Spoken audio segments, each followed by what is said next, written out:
Good morning, everybody. It's your boy Ryan here with my buddy Jeff. Today it's Morning. Monday Mayhem. We're going to decide what we're going to be talking about in our strategies and hoping to get some feedback from everybody in here.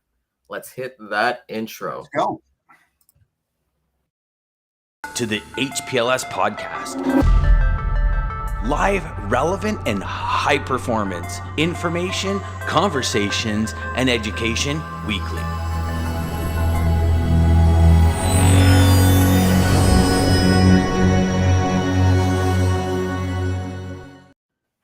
Boom. I love that intro. I feel like you and I should probably get our own like little intro for this week or kind of like other Very good. faces on some kind of animation or something like that. That'd be kind of cool. Let's see. Good morning, everybody. Let's see. Lisa, always quick on the trigger. Good morning, Morning, Lisa. Lisa. We had a great morning. So this morning, Monday Mayhem, we're going to discuss, I picked a couple strategies. I'm going to spin the wheel. I've got a little wheel kind of thing going here, and then we'll kind of decide on what we're kind of going to be talking about. How's your weekend, Jeff? Good. How about yours? It was good. It was good. Like it was a good time to relax. I think we're winding down on summer now. So kind of getting out the Uggs and the flannel and definitely getting all the Halloween gear and all that fun stuff. So let's see what we got. Yeah, no here. no flannel for me, but it was relaxing for sure. when you get out the flannel, you let me know. I will. Beautiful. Okay, so today it's actually one of my favorite ones to talk about. It's going to be red zone strategies. Kind of shout out to the Buccaneers smashing the Dallas Cowboys last night. Great win for everybody, and seeing Tom Brady basically coming back again. So red zone strategies. Jeff, what do you kind of do when you've had all these discussions with your customers? And you're like, okay, we're getting there. You're basically 5 yards out from basically closing on them, and you got, let's say, 5 seconds left on the clock. What are you doing? Well, I'll tell you, it is about strategy, Ryan, and setting up that 60-day. It's like a 60-day cycle that I basically have, where I want to try to identify and write everything down that has to be done within that cycle time. And there's a plethora of steps that you have to do to make sure that your sales is in sync, your operations is in sync. The same thing on your customer side. Are you collaborating the way that you need to be, and where you need to be, and also your carriers. Have a carrier meeting, make sure that they have a round table with your customer. So this way they can find out things that are happening at your customer, because you've already done, if you're right there before like closing your door, obviously you found some information out on their lanes. You most likely already got your carriers in place, your rates are in place. Now you have to step it up and find out the operational side from the inside out rather than from the outside in, sort of speaking. And then collaborating where your customers can have that conversation with your carriers to understand their needs, their specific needs. Of course, you're part of that conversation as well. And then likewise, because it's very, very important when you have to ramp up to make sure that you're going to be engaging the way that you need on both sides, and that you're going to be hitting those goals and objectives. Perfect. Okay, yeah. So like you mentioned, you got a 60-day plan. So it's not really a 5 yard. You're like, hey, I'm going to be planned out, and I would assume that obviously comes with experience, right? So obviously at the beginning of the stage in your career, it would look a little bit of like unorganized chaos. For me, when I'm kind of like in that red zone, we've sent over some proposals. We've had a bunch of calls. We've talked to the carriers. We've kind of got everything. Pricing is good. Contracts, all that fun stuff is taken care of. What I like to kind of do is kind of like roll out the red carpet kind of treatment, in terms of, hey, this is the kind of expectations, and find out. I like what you said about bringing your carriers kind of like on board with the roundtable as well, because your carriers are, and your ops and your customer service team, they're going to be the ones to really service your customer. Like you could be talking sweet nothings to your customer ear all the time, but if there's no execution on it, then what's really like you're not going to end up anywhere. When you're having those roundtables with your carriers, Jeff, what things are you looking to iron out? Are you looking to iron out? You've already talked about availability. You've already talked about rates. But when do you start ironing out your expectations of them as a partner to you? Yeah, and that's a great question.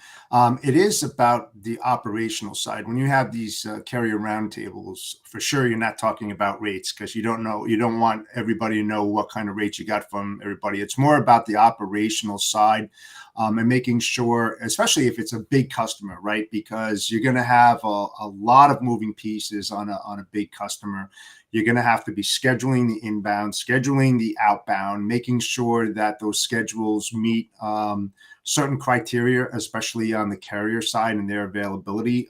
From my experience, it's not always what the shipper dictates, but it's also the carrier's availability and when they can get there at a specific time, and kind of build that around the carrier. And you'll be surprised that in most cases, the carriers are going to also abide by what the customer is requiring. And that really has to do, again, with the magnitude of the operation and how many truckloads that you're doing on a daily basis. And that also goes for the LTL as well. It could be parcel LTL.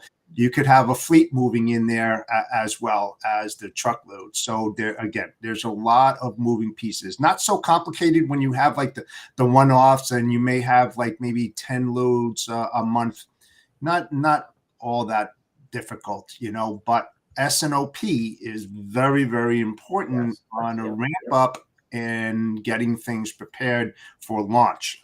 You want to make sure that you have a specific launch date in place and that it can be met on both sides, as well as you as a service provider, and that you've got the CSRs and you've got the operations in place to support your customer as well as the carrier. Perfect. And I like what you said about the SOP, because I think SOP it's ironclad, right? Like you basically work that out with your own team, with the customer, and then with your incumbent, and you just have that there. And anytime, instead of like what I kind of like to see with SOPs is like, let's say we're customer service wants to know what's the pickup and delivery times at the receiver or the shipper. It's like, okay, well, let's go to the SOP rather than wasting an email or wasting a phone call, right? My mindset when we've kind of like approaching those red zone is that get all the information as possible.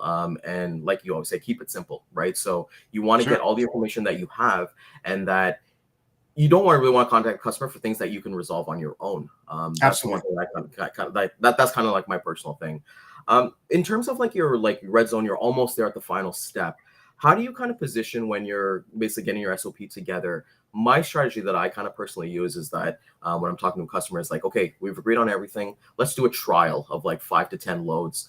Is that something that you've ever kind of done, or you kind of have any thoughts about that in terms of, hey, let's do a trial. Let's see how we're kind of working together, and then we'll basically take it forward after the 5 to 10 loads.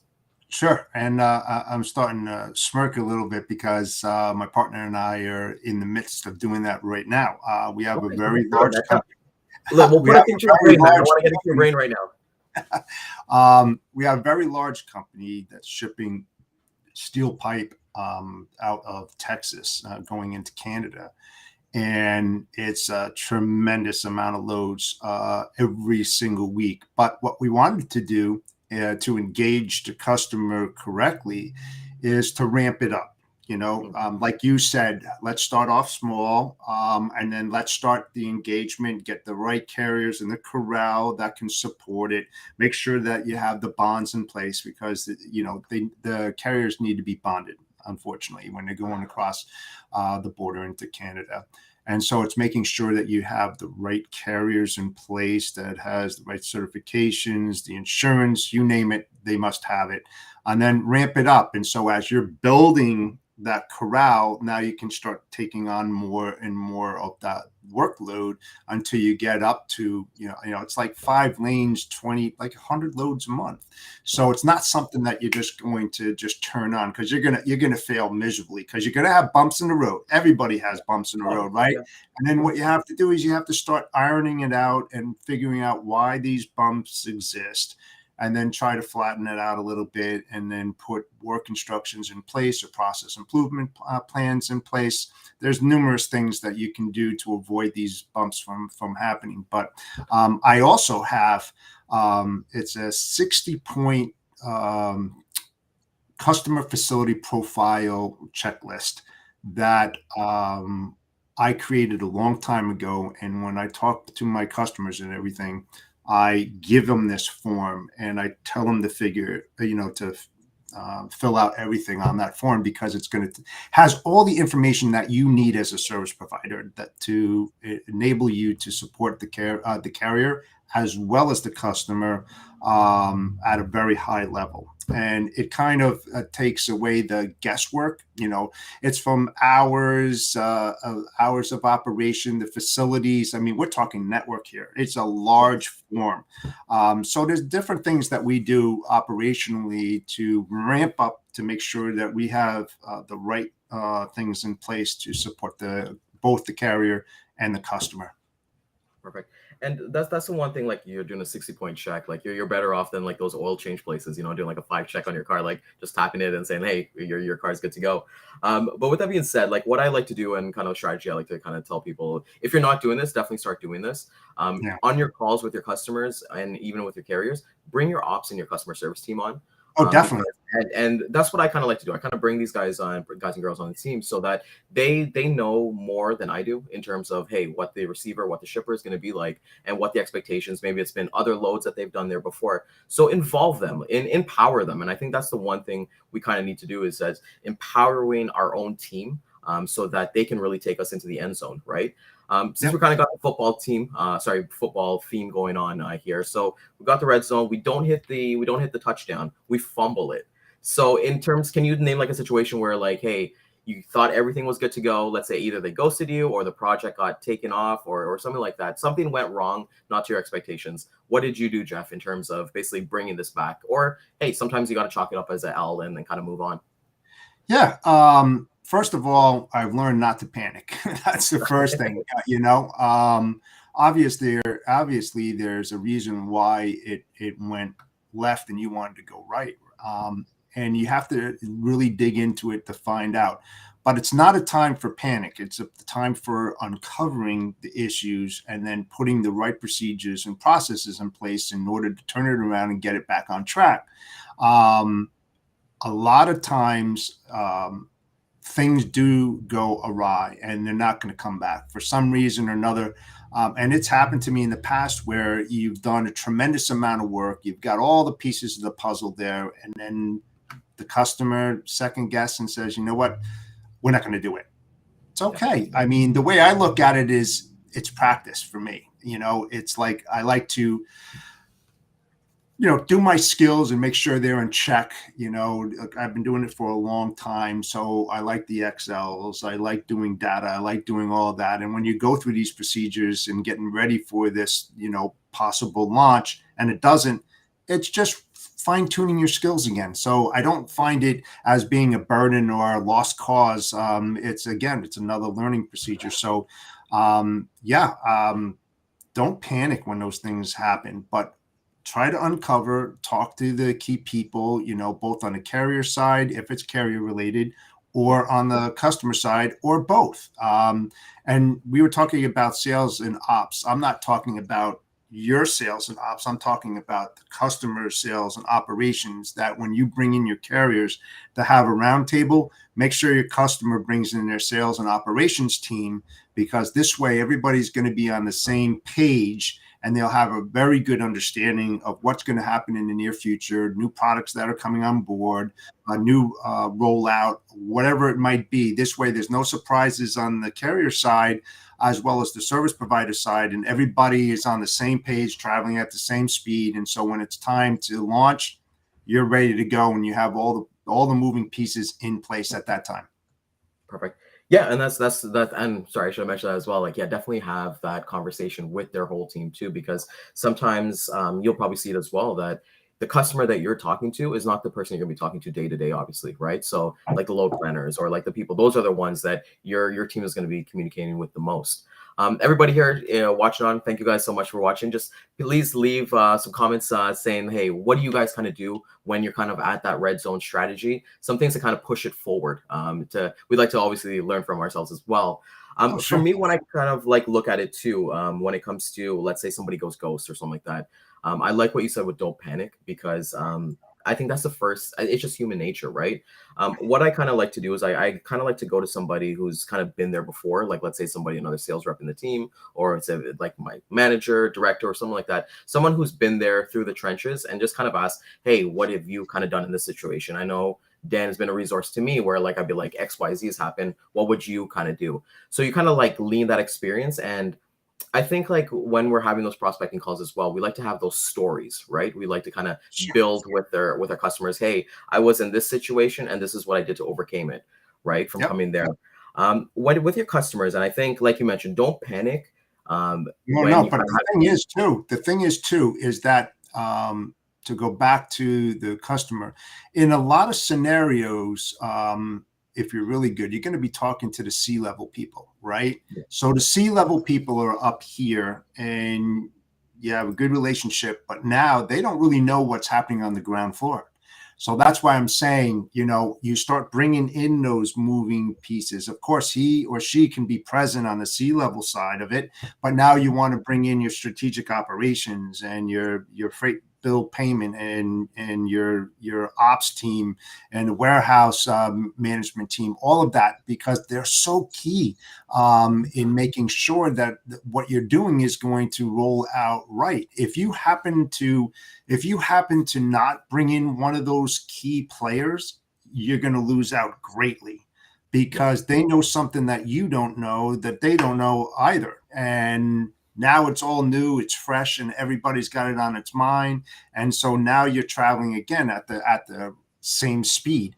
But please always bring in those key players, or at least make it an attempt to talk to them, because it is key in building that long-term business relationship. You're not going to survive without having them part of it, for sure. Of course, and it's long term too, right? You want to make sure that you're not, even though we're doing the trials and things like that, you want to kind of make sure that your mindset with your customer and even with the people at the ground floor too is like, hey, we're gonna be working together for a long time. So let's get together, let's get to understand each other, and let's kind of work out those kinks. Right. Well, that's the plan anyway. Yeah, exactly. It never goes away. But just actually, you kind of segue into the next thing I was actually going to mention. So you've hit that touchdown. You got to hit that extra point now. You've already locked in the customer. You've done a couple loads. What are you personally doing, and what are you looking at yourself when you're seeing like these things are getting done by your team and their team as well? Well, I'm looking at the data for sure, and I'm seeing, like you said earlier, if you're ramping up slowly, you're trying to see the volume, you're trying to see the revenue. Is it profitable? You're in contact with the carrier. You're making sure that you've got on-time delivery performance as well as on-time pickup performance. It's not all about delivery; it's also about the pickup times. Because if you're delaying, if you've got a delay on the pickup side, just imagine what it's happening internally for the warehouse operations when they're staging all that, getting ready, because they know that you're coming in at a specific time as it's agreed upon, and now their whole dock is packed up with all this goods, and you don't show up. Well, then that blocks all the other time, and it's downtime. It costs them a lot of money. So you're trying to investigate this. You're definitely having a lot of phone calls with your customer. How are we doing?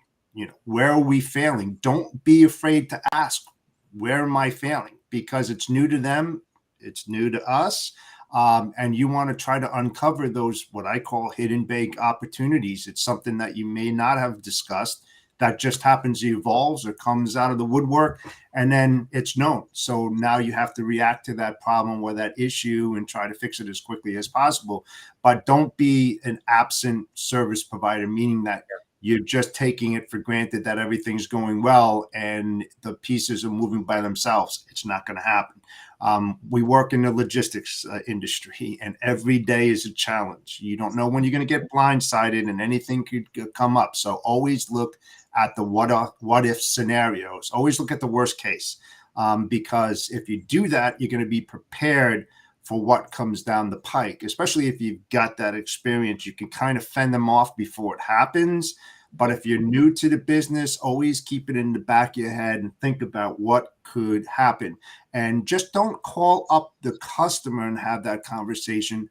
Also be engaged with your carriers. What are you seeing on the carrier side? What's not working at the shipper?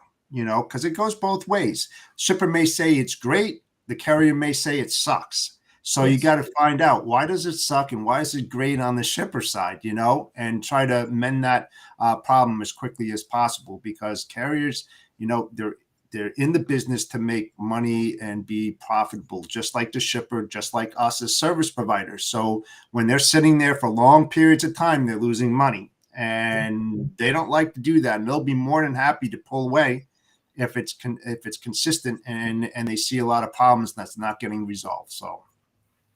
And I like what you said about like not being reactive, because like sometimes our industry kind of is a reactive industry sometimes, but I think like the kind of like, not necessarily true professionals, but like the experienced people, they kind of know that, hey, be proactive in it. Right. So you always have to kind of make sure that you're keeping an eye on the ball, keeping a hand on the ball and looking at everything. That's what I was mentioning, like the whole like red carpet, like I want to basically treat it like kind of like the Oscars, right? Like I want everything to kind of necessarily go right. And even when it goes wrong, like something goes wrong, you got to stay in front of it and kind of own up to it, because a situation might be like, let's say the carriers, they didn't pick up on time, or you didn't use the carrier bails out there. Something kind of happens on the carrier side. You've got to be there to kind of figure that out, because how many times have you seen personally, Jeff? Because I've seen this a lot where, hey, we've got a load, carrier dropped on it, and then, okay, well, team basically spends the whole day trying to recover it, can't recover it, and then it's like they roll it to the next day without telling anybody, and it's like, well, you can't do that. You can't do that, right? No, you can't do that. And again, when you're doing large bids, right, on the RFP side of it, and the smaller shippers have a lot to do with it, because there's a lot of brokers out there that have a lot of small shippers. And then there's a lot of brokers out there that have very big companies that they do with a lot of volume. So when you're doing the RFP and you're getting your best price, your secondary, tertiary carriers that are in place. So in case that the first carrier, for some reason, turbocharger breaks down, they're stuck on the road, they can't pick up. Well, now you have a secondary. So it's very, very important to put each lane, when you're building that out, best rates for each lane that's out there. You have your primary carrier and secondary carrier, and always be in contact with that secondary carrier just in case that type of problem comes up, Ryan, because you want to be engaged. Don't, just because they bid on the lane or lanes doesn't mean that you don't have to talk to them anymore. And you're just, okay, thank you. And then when problems come up, you go back out to them. They're going to tell you to go to hell, basically. It's, you don't engage with me, you don't talk with me. So it's very, very important to do that in order to cut down on the time, because you are right. If some carrier falls off that lane and you're hustling because you don't have the backup plan in place, what does that make you look as a service provider to your customer when you're like, sorry, I can't pick it up. Can I pick it up tomorrow? You don't even want to ask that question. You've got to have those operations in place. You have to have a game plan put in place as well to make sure that you can recover quickly. You don't. That's why the customer brings you on as the expert, right? Like they didn't like, let's call it spade a spade. Anybody could book a load on a load board, right? So they bring you on as a service provider. You've sold yourself up into this point to get to this level and basically take it to the next point from there. So I like exactly what you're more than just moving freight. I mean, what I tell a lot of people out there and people that I've mentored, don't always concentrate on the freight. The freight is probably the least important thing. Yeah, I know you want to make a lot of money, and the only way you make money is moving product, but you really need to investigate and find out about the internal operations of all your customers, and also do the same thing on your carrier side. The more knowledge that you have, the better prepared that you will be in case these problems come up.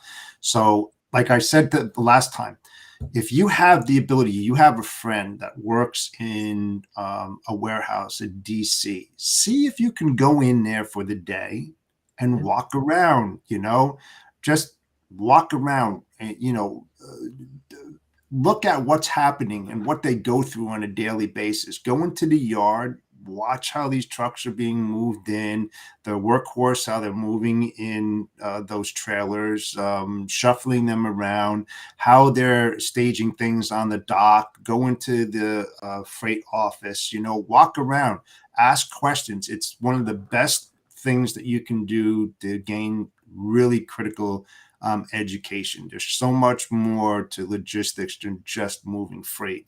You gotta learn to ask those pertinent questions when you're engaging a prospect. And the more you know, the better off you're going to be, and the more revenue and the more customers you're going to get. And I think too, like one thing for me, so just a little knowledge here. Like my background, I actually took accounting in college, and that was actually my major. I wanted to be an accountant, and then I figured that's not what I wanted to do. So I always kind of have a soft spot for working with accounting teams, and when I'm working with like logistics as well. And like you said with your roundtable, something I personally like to do is talk to their accounting team as well. Find Yes. out, because they could be like the shipping manager or anything like that. They could be bringing price, and yes, we're saving X amount of money, but the time that it takes like the accounting person to actually bill out or do the receivables or even wait for things like PODs and all that stuff, it's time is money, right? So I think it's important just not talking with like the shipping and logistics team, is finding out from everybody. Yes. I don't talk to sales guys. Have you ever talked to sales guys from another company? I love talking to sales Sure. guys, because as sales guys, we always love to talk, right? So I love talking to sales guys, because I'm not a salesperson. Like I said, I have 35 years on the operational side. I have no business in sales. And the only reason why I became a salesperson is that I hate brokers. I mean, I really do. And the reason I say that, Ryan, is that when you're on the operations side for as many years as I've been, and then you get calls from brokers that have absolutely no clue what they're doing or what they're saying, and you get 30 of them a day because you're managing like close to $100 million worth of freight, let me tell you something. I know what those guys in those seats are getting slammed with every single day. I'm not against the freight brokerage industry at all. I'll just be very clear about that, because there's some spectacular and very highly educated brokers out there, and those are the good ones. It's the uneducated, the ones that really don't know what they're doing. They're very unethical. Those are the guys that I dislike very, very much, and it gives the industry a really bad name. And I'm not afraid to go and say that kind of stuff, because I have a lot of friends out there who are in the freight brokerage area that really know what they're doing. They know who they are. And I will bet you $1 billion that they would definitely back me up on this. It's just, there's just so many unethical people out there. It just gives everybody out there, and sure, we have competitors and everything, but it's not fair for the good guys. It really isn't. Yeah, and I think with our industry, especially with like the pandemic, everything like that, people kind of saw that social media creep of like what you can do as a trucker or what you can do as a broker, right? So I'm a big believer in education before compensation. If you're going to be really good at what you do, you got to like really understand the industry, do the resources, do the work. Other than people think that by doing the work is the phone calls and the emails. That's not even like half of it, to be completely honest. It's about knowing exactly what you're looking at for in terms of your ICP with your customer, or basically finding out what's going on. I like what you said, keep saying about like going through a DC and finding out exactly what they did, because what we don't understand from our side, and we got to put ourselves in their shoes, is that, hey, if we got a 5-minute or even a 10-minute delay, like it's brutal. Sorry, Jeff. No, I'm saying exactly, Ryan. And if you can, hop along and go for a ride with a carrier. I'm serious about this. If you can do it, and you have a friend who is a driver, do it. I mean, there's so many different types of delivery methods, whether it's on the reefer side or LTL side or truckload side or intermodal side. I mean, you name it. If you could just spend one day in the shoes of any one of those modes and just understand the complexity and what they go through, just to get just a small little amount of education from doing that, because you're not going to gain it all in one day, that's for sure. But at least you'd have a better perspective of what they go through day in and day out. But I would strongly advise that for sure. Perfect. Okay, so looks like we're coming up on time here. Before we kind of like get go, I just actually want to make mention that this week is actually National Truck Driver Association Week. So I want to thank everyone that we kind of got here. Jeff, you kind of left me there. I don't know what happened. It's not good, man. It was like kind of fun a little bit, but I just want to thank everybody for watching. Please like, comment, subscribe. We're all on all the social channels at Sales Chatter. Tomorrow's gonna be a great one. Jeff and I are gonna have an amazing guest tomorrow. Tune in to kind of see what that. Any kind of follow-up thoughts? Sorry, any final thoughts here, Jeff, before we let everybody go? No. Just I thought it was a good show today for sure. You know, there's so many different areas that people have to educate themselves in, and that you know, this industry is really, really tough. And the more that you know, the better off you're going to be for sure. Well, I think maybe you and I basically will do a video this week. Education before compensation. What we actually do. You know, what, like, let's say we're going after a customer, like exactly what we do, and kind of like figure out what everyone's doing, right? And I think that's going to be the big thing to separate it. It's, I believe, like as we're talking about on Friday, this is the end of the year. This is going into new year next year. It's separation season. You know, it's time to put in that work and basically separate yourself from those people who are not doing the work, right? So right, and you know something, that might be a really, really good idea, because this is the best time of year to start getting involved with customers, because they're starting to build their budgets and forecasts for next year. And it's a great time for you to get your foot through the door, even though we're getting into peak season, but peak season really has started already. Start engaging them. You know, you don't have to make, at least for me, you don't have to make 100 calls a day, whatever. Pick your poison, pick your niche. Understand who you're going to reach out to in the company that you want to engage in, and do a lot of background checks. Get as much knowledge as you possibly can. Put those bullets in your gun and fire away, man, and you'll do really, really well for sure. All right, no better moment than to finish off on that. Thanks, everyone. Have a great day. Have a good one. In trucking, our motto is people before profit. Today's market requires more transparency, consistency, and focus on what our clients need to win. Centurion Trucking and American Logistics are poised to help their clients achieve and surpass their targets.